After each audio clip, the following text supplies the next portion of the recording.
currently seeing its largest movement of European refugees since World War II. Germany alone is taking in more than 300,000 Ukrainians who are fleeing war, and that number is expected to rise dramatically.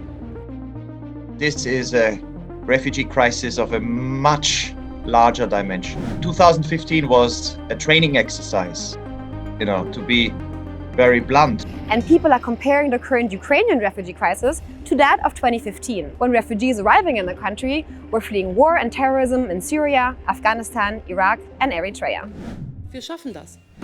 On social media, the discussion has centered around the different reception the two groups received. And some users say it's because of racism and xenophobia.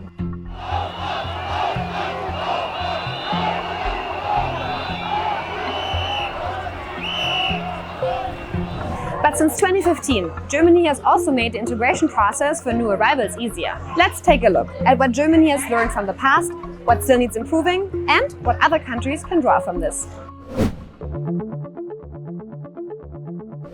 One lesson Germany learned from the previous refugee crisis is to integrate newcomers as quickly as possible. That goes for both culture and language. I think the speed of the reaction this time is impressive. The networks in civil society that have been mobilized reflect that. There was a lot of institutions that learned.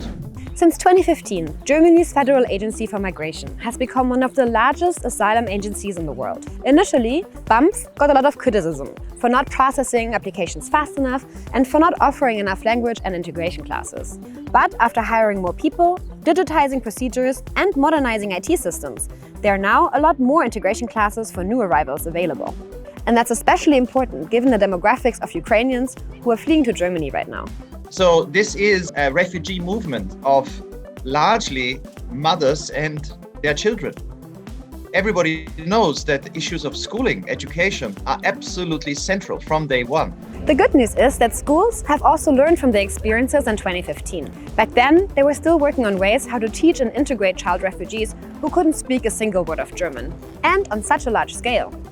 So they started so-called Willkommensklassen, or welcome classes. Here, children who had just arrived in the country would initially be given German lessons and taught how the education system works.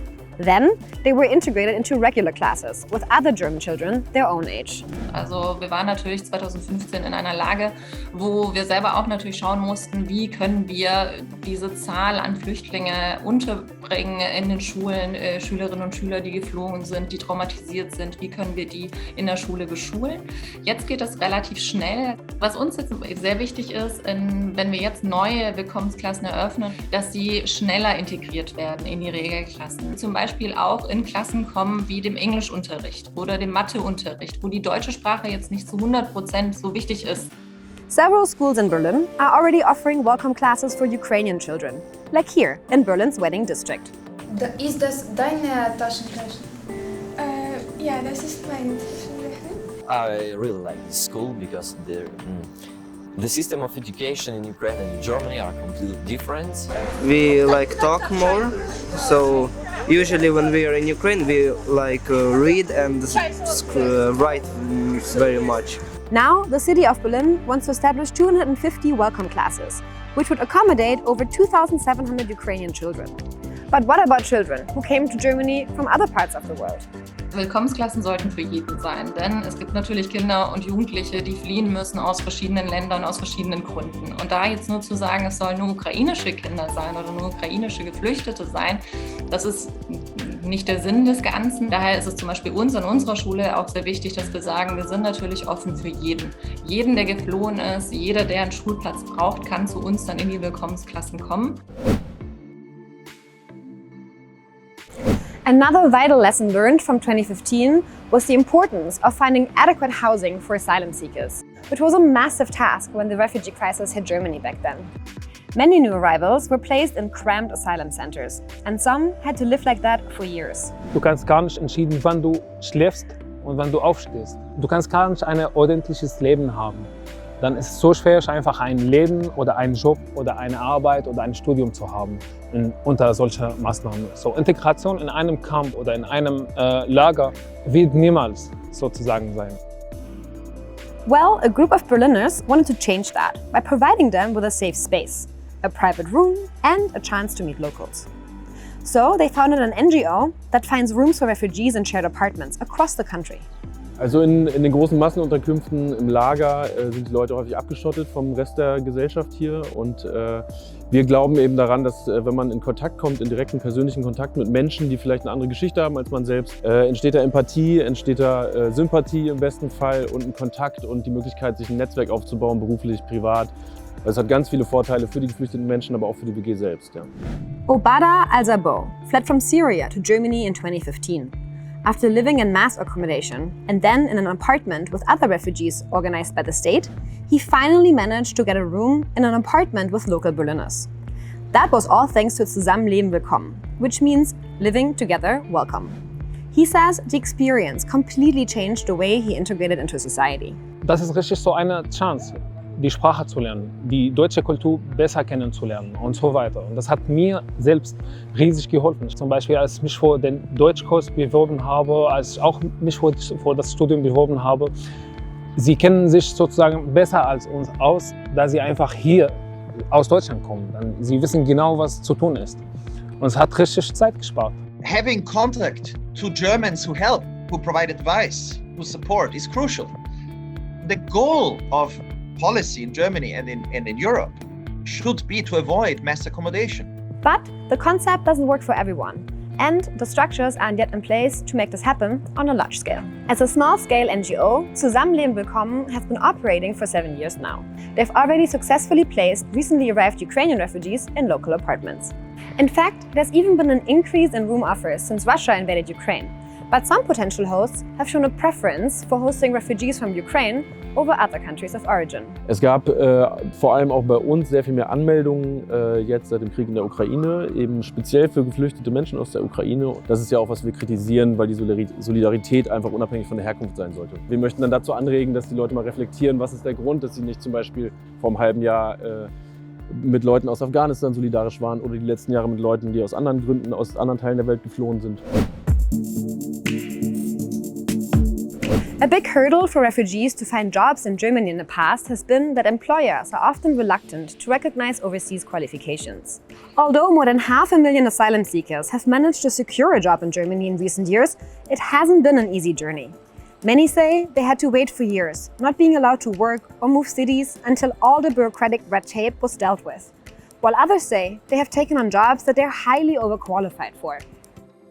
Ich hätte mir damals gewünscht, sozusagen, dass wir einfach direkt arbeiten konnten, einfach anfangen oder einfach mit einem Deutschkurs einfach anfangen. Ich habe Glück gehabt, dass ich einfach nach 5 Monaten meine Dokumente oder meine Aufenthaltstitel bekommen habe. Aber viele Leute sind ungefähr bis 2 Jahren in einem Lager oder in einem Heim geblieben und haben 2 Jahre gewartet.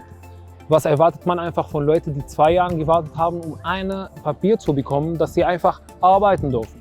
To be able to work is crucial. And this, of course, was a big problem with the previous arrivals of asylum seekers, because asylum procedures took a long time, because some were rejected but remained anyways, and then, spent years in limbo, not knowing what they could do. That is a very bad policy for not just for them, but for German society. And that's something politicians decided to change this time around. A week after Russia invaded Ukraine, the European Council agreed on an unprecedented step. Ukrainian refugees were no longer required to apply for asylum in the EU. Instead, they were automatically recognized as refugees. This meant that they were given the right to work in their country of refuge straight away. A privilege Syrian, Afghan, and Iraqi refugees didn't have when they entered Europe back then, and still don't have when they arrive today. An army of volunteers has also stepped up to make the employment process for Ukrainians arriving now even smoother. One of them is Markus Diekmann, who founded a job portal for Ukrainian refugees in order to connect them to employers faster. And the demand is huge. 1 Million Menschen haben innerhalb der ersten 4 Wochen dieses Portal besucht. 17.000 Jobs sind bereits online und täglich kommen ungefähr zwischen 500 und 1.000 neue Jobs dazu. Das ist auch einfach unfassbar. und 1500 Vorstellungsgespräche bereits schon vermittelt. But the job portal, called Ukrainian Job Aid, also received some criticism. That's because apparently it addresses Ukrainian refugees and not all refugees in Germany, and because offers like this weren't available on the same scale in 2015. Ich glaube, es war jetzt wirklich wichtig, dass in dieser Krise den gerade am stärksten Betroffensten dieses Signal geben, das ist eine Plattform für euch. Ich habe zu hören bekommen, dass es nicht eine Gleichbehandlung ist von allen Flüchtlingen. Jeder Flüchtling darf sich darauf auch bewerben. Das ist das Erste. Und das Zweite ist, dass wir in Zukunft überlegen, vielleicht so in den nächsten 3, 4, 6 Monaten, dieses zu öffnen und einfach nur noch Job Aid zu nennen. Wir sind schon dran. Ich muss ja erstmal sagen, ich muss mich erstmal bei allen Menschen entschuldigen, die schon zu uns geflüchtet sind in der Vergangenheit aus politischen Gründen oder aus anderen Gründen. Es tut mir leid, dass ich früher nicht diese Idee hatte. Ich hätte euch auch wirklich schon gerne damals geholfen. Das ist mein erstes großes Learning, dass ich niemals mehr zulassen werde, wenn Menschen in Not sind, nicht sofort so zu helfen. And there are more signs that people are stepping up to help refugees in need. 1/4 of Germans already actively volunteered back in 2015, most of them in associations and initiatives that exist until today. Now estimates show that the number of volunteers has grown. In der gesamten Gesellschaft werden Menschen, die aus der Ukraine fliehen, gerade sehr viel positiv behandelt. Sie dürfen sofort arbeiten, sie bekommen jetzt sofort Hartz-IV-Status. Das ist alles total gut, das befürworten wir total. Wir sind nur der Meinung, genauso sollte eben mit Geflüchteten aus anderen Teilen der Welt umgegangen werden. You know, I remember 2015, huge mobilization in Germany for many, many months, and in the case of many, for many years, to help Syrian refugees, Afghans, Gambians. The difference is that this is a conflict next to Europe, and so the media attention is much bigger. Everyone knows what's happening in Mariupol and in Kharkiv and in Kiev. Secondly, the people who are coming can only come to the European Union. There is no country in between. Ich glaube, der Krieg ist für uns spürbarer, dass das direkt bei uns in der Nähe ist. Ich glaube tatsächlich, ich würde mich davor wehren zu sagen, es liegt an der Kultur, weil sie uns kultureller möglicherweise näher sind. Ich glaube es ist einfach, dass der Krieg gefühlt vor der Haustür ist. Und dieses Zeichen, wir schaffen das und wir schaffen das gemeinsam und gemeinsam gegen Putin. Ich glaube, das ist der Grund, warum wir alle uns so stark engagieren. Some advocates hope that the enthusiasm Germans have shown in recent weeks for helping Ukrainian refugees will continue, and that it will translate to all refugees, no matter where they come from, their religion, race, gender, or age. Let's not forget, we only have this war for 7 weeks.